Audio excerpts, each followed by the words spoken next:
We were a handful of battalions at war, led by an even smaller group of officers, and I include myself here, silly and naive enough to think that winning was a legitimate option, or that it mattered in the least.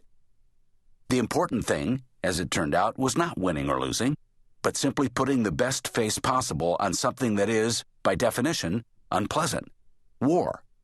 There were countless days when it seemed as though I had tumbled down the rabbit hole, and not merely because of the inherent lunacy and inhumanity of combat. What I found most bothersome and frustrating were the days when there seemed to be no coherent objective, when all that really mattered was whether we were winning the propaganda war. And by the way, we lost that one too. Whether we were delivering money to a local hospital or clinic, or handing out soccer balls to wide-eyed Iraqi school children, as long as we looked generous and efficient on a daytime patrol, it meant that all was right with the world. Looking good was tantamount to doing good.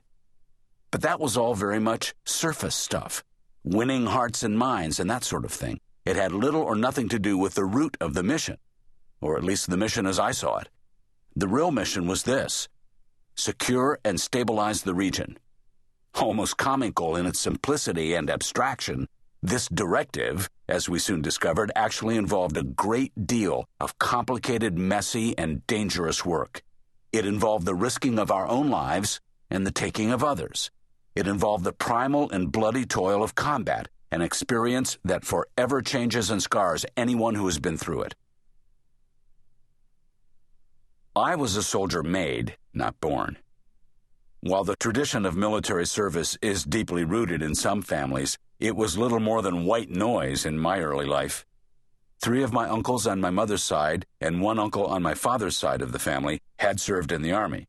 1 in World War II, 1 in Korea, 1 in peacetime, and 1 in Vietnam. Their war stories were offered only grudgingly, and I have no recollection of sitting at their feet, taking in with wide-eyed innocence everything they said. It was just something they had done once, a long time ago, and was no more or less important or interesting than the jobs they held now or the families they raised. It would be many years later, when I entered West Point, before I began to understand the depth of commitment that runs through some families and how many of my classmates were 3rd and 4th generation cadets. There was a time, when I worked in the West Point admissions office, that I received a call from a gentleman by the name of Westmoreland. I didn't think it was the General Westmoreland, but it was definitely one of his relatives, a brother or son perhaps, and he wasted little time in letting me know that his daughter was applying to West Point and that the Westmoreland line at the academy could be traced back, unbroken, to 1827. So the message was clear. Just go ahead and get her in, because this is where she belongs. The Ivies, I learned, had nothing on West Point when it came to tradition and legacy.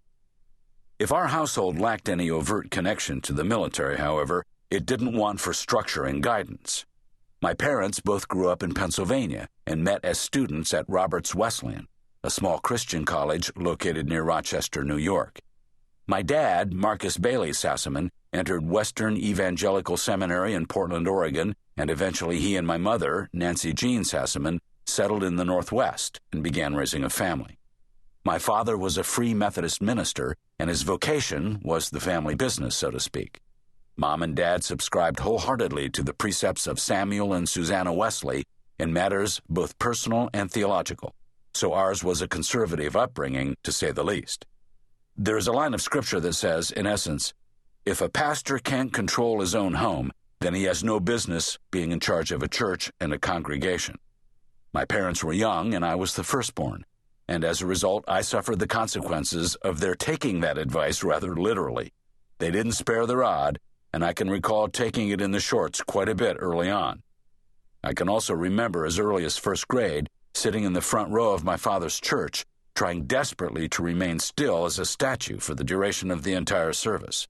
No small task for a 6-year-old, especially one as energetic as I was, but I understood what would happen if I succumbed to the urge to twitch or even itch.